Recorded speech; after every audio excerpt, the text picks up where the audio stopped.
The 2000 election between Al Gore and George W. Bush seemed like it would never end.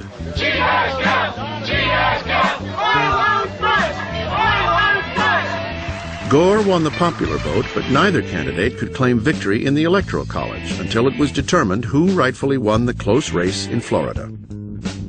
Simply put, whoever won the state's 25 disputed electoral votes would win the presidency. What followed was a circus of recounts and court cases. The affair was settled more than a month after Election Day with a seemingly partisan 5-4 Supreme Court decision that halted the recounts and handed the election to Bush. For the son of the 41st president, it was time to unify the country. I think the expectation, at least in the press, was that because Bush had won so narrowly, he would be a fairly moderate figure. People like me who guessed that guessed wrong. Number 43, George W. Bush, Republican, first elected in 2000, 53 years old, from Texas.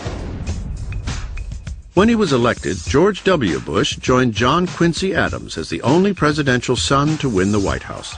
The younger George Bush was more conservative than his father, but shared some similarities in his worldview.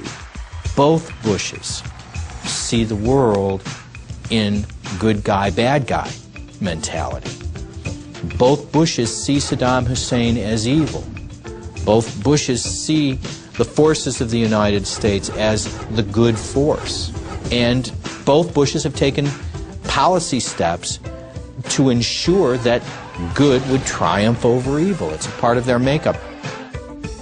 George W. Bush was a former prep school cheerleader who embraced the cowboy ethic of his Texas home. As a leader, he sometimes came across as the national sheriff. And so long as I'm the president of this country, we're going to chase them down one by one to make sure the American homeland is secure.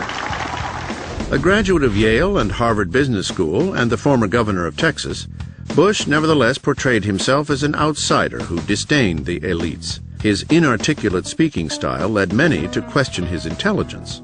A report came out of the IAEA that they were 6 months away from developing a weapon.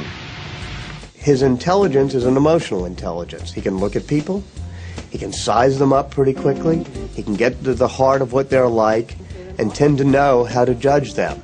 That's a pretty useful attribute in a politician and a useful one in the president. It would be nice if it were combined with some depth of reflection and some nuance and some curiosity, and intellectual curiosity and rigor about the issues. Despite his lack of curiosity for the details, Bush is one of the most decisive presidents in history, and he runs a tight ship. In the Clinton White House, everything ran late, including the president. In the Bush White House, everything is on time and is considered to be rude and unacceptable if you're late for a meeting. You come dressed in your suit, you make it brief, you salute the commander-in-chief, and then you go. It's a very rigorous, orderly process. Bush may very well have enjoyed a leisurely presidency if not for the terrorist attacks of September 11, 2001. Freedom itself was attacked this morning by a faceless coward, and freedom will be defended. This president's had 2 inaugurations. I mean, he had a formal constitutional inauguration, and then 3 days after September 11th, he had his real inauguration. And the people who knock these buildings down will hear all of us soon. Whether we bring our enemies to justice or bring justice to our enemies, justice will be done. What Bush was really code wording to the American people is revenge.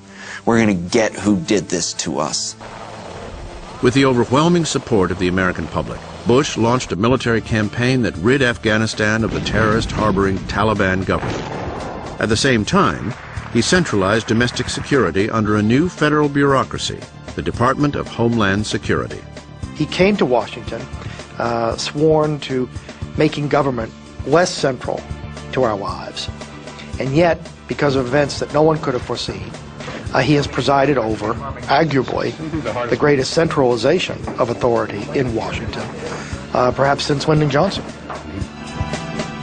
In his 2002 State of the Union address, Bush seemed to widen the scope of his war on terror to include regimes in North Korea, Iran, and Iraq. States like these and their terrorist allies constitute an axis of evil, arming to threaten the peace of the world. We know now that this expression, the axis of evil, grew partly as cover. Bush wanted to signal that he wanted to go after Iraq, but he didn't want to be too obvious about it. After a failed attempt to win international support for overthrowing Saddam Hussein, Bush used his new doctrine of preemption to launch a unilateral war in Iraq. I think Bush made the decision to invade Iraq far too early. He tried to tie it in with the global spread of terrorism, and the ties were very tenuous. He had a group of advisors around him, and certain things in his own mind and heart that said that Iraq was the next place we had to fight.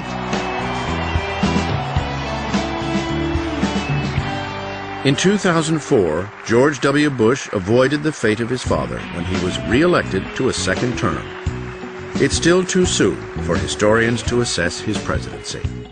We do know this, though, that it is an important presidency. And that's more than we know about many presidencies.